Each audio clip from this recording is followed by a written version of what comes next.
L'érable de Norvège, un envahisseur à bannir. L'érable de Norvège Acer platanoide, un arbre à bannir dans l'est du Canada. L'idée paraît un peu farfelue. Après tout, c'est l'arbre ornemental le plus vendu dans le secteur. Pourtant, plusieurs écologistes préconisent son bannissement en Amérique du Nord et même l'élimination de tout arbre existant. D'ailleurs, bon nombre de municipalités américaines ne permettent plus sa plantation. Et il est défendu d'en planter dans les États de Massachusetts et de New Hampshire aussi. Quand vous lirez la suite, vous comprendrez pourquoi. Qu'attendons-nous pour agir? L'érable de Norvège est originaire de l'Europe centrale et orientale. Dans son continent d'origine, il compose un élément parmi d'autres des forêts matures et ne cause pas de problème environnemental. En Amérique du Nord, où il a été très largement planté comme arbre de rue à partir des années 1950 en remplacement de l'orme de l'Amérique, Ulmus americanus, foudroyé par une maladie, il est cependant devenu un fléau. Le problème est que l'érable de Norvège produit énormément de semences qui atterrissent et, surtout, germent partout.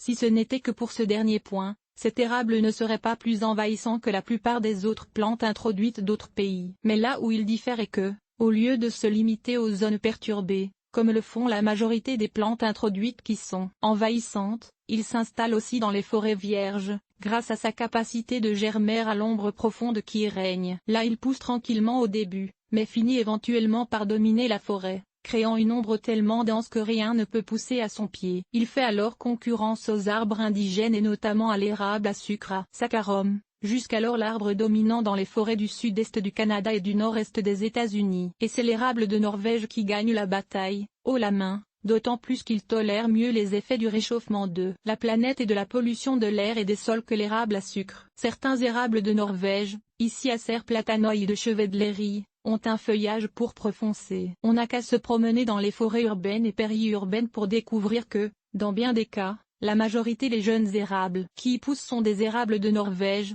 Quand des érables à sucre réussissent à germer, les petits plants sont vite étouffés par les jeunes érables de Norvège, plus nombreux, plus densément feuillus et de croissance plus rapide. Dans un inventaire fait au parc de Mont-Royal, Montréal, en 2003, par exemple, on a retrouvé 3 fois plus de jeunes érables de Norvège que d'érables à sucre. À cette vitesse, il serait déjà l'arbre dominant dans ce parc d'ici 30 ans.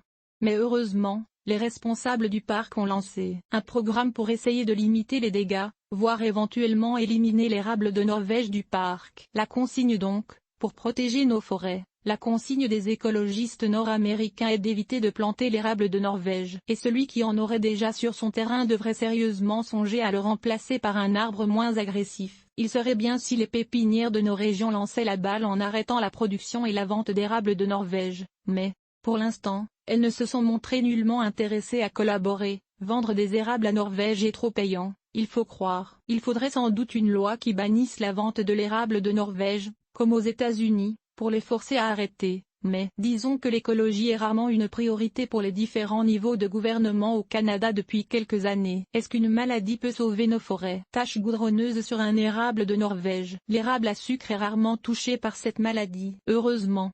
Il y a maintenant un incitatif qui pourrait éventuellement pousser les consommateurs à éviter la plantation de l'érable de Norvège, même sans loi l'interdisant. Depuis 2000, cet arbre est infesté par un champignon, la tache goudronneuse de l'érable Rhytisma acerinum, une maladie qui laisse de grosses taches noires sur son feuillage et diminue ainsi son effet ornemental. Aucun traitement efficace pour cette maladie n'est connu autre qu'enlever l'arbre atteint, voire rien à faire pour la tache goudronneuse. À date, cette infestation n'a pas encore semblé affecter les habitudes des consommateurs, qui plantent toujours autant d'érables de Norvège, mais éventuellement on peut espérer qu'ils comprennent que l'érable de Norvège a perdu son principal attrait ornemental et cesse de le planter. Comment distinguer entre l'érable à sucre et l'érable de Norvège? Si vous voulez éliminer les érables de Norvège d'un parc ou terrain privé dans une région où l'érable à sucre est indigène, il faut savoir comment distinguer entre les deux espèces. Or les deux arbres se ressemblent beaucoup et faire la distinction n'est pas évidente. Voici cependant quelques trucs. Érable de Norvège à gauche, érable à sucre à droite.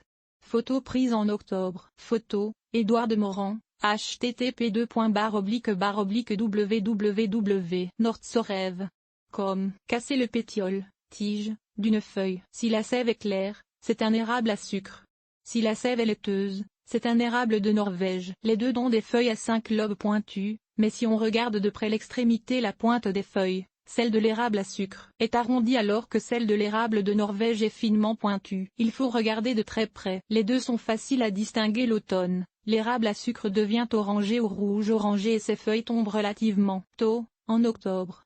L'érable de Norvège reste vert très longtemps et ses feuilles deviennent jaunes avant de chuter. Samar d'érable à sucre.